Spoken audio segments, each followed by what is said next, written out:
Ayun, content creator kasi ako, tapos malaking bagay yung iPhone. Tapos ganyan nangyari bigla. Oo nga eh. Kailangan namin yan sa pagbibideo eh. Eh, yan lang inaasahan. Kasi nga, dadamayan ko kayo sa sentimiento ninyo. Talaga ako'y nalulungkot tuwing nakakakita ako ng mga ganitong klaseng problema. Merong daw mga random reports na pati iPhone 15. First in the Philippines kami na gumagawa ng ganitong sa mga 14 cities. Yun nga lang, hindi kami nangangako na 100% magagawa namin to. Pero pinapangako ko sa inyo dalawang bagay. Unang promise ko sa inyo, gagawin namin yung best namin dito. Pero yung pangalawang promise ko sa'yo, hindi kami gagamit ng lighter dito.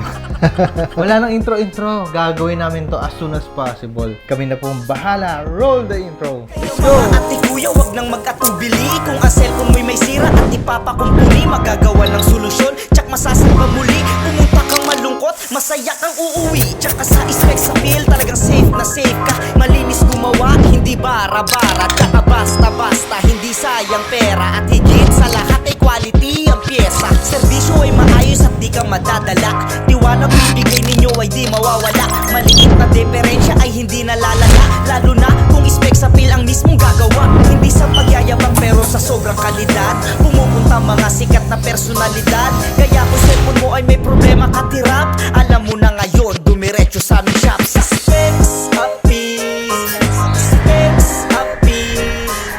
Subukan natin alamin yung genuine reaction ni client. Gusto ko malaman kung yung reaction niya. Yung walang script. Nagka-problem kasi kanina ito kasi may pinapakita siya sa akin na Halloween na nakita kasi yung speed ngayon nakakatakot daw. Eh di syempre sa pero na yun. Pagkatingin ko ganun, iba yung nasundot ko kasi pinakita niya yung nakakatakot. Ano siya eh, nakatakip yung mukha pero yung sa ilalim hindi. Oo! Ewan ko lang kung magugustuhan niyo yung resulta. Try niyo power on.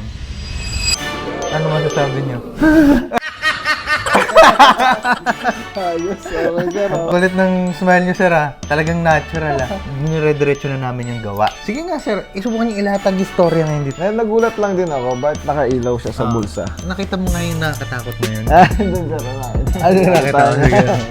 Sige. Flicker lang yung screen niya. Iba-iba na yung lumalabas. Then, nawala. Umukoy ulit. Tapos mamaya-maya nag-flicker ulit siya. Tapos nag-full white na siya. Balita sa akin, sir, vlogger ka daw. Ano po ba yung binablog natin? Travel, adventure, more in nature, yan. Nirecommend din sa akin ng friend ko. Tsaka, First in the Philippines kami yung gumagawa ng yun nga, ganyan. napanood ko kayo Yes. sa social media kasi sa social media rin ako. Mukhang trusted naman talaga at kita naman yung gawa. Yung mga gadgets sinignan ko rin kanina, napaka parang high-tech talaga. Mapapalagay talaga yung loob mo na maayos talaga yung gadgets. Ito, naayos na yung gadgets ko. Yeah.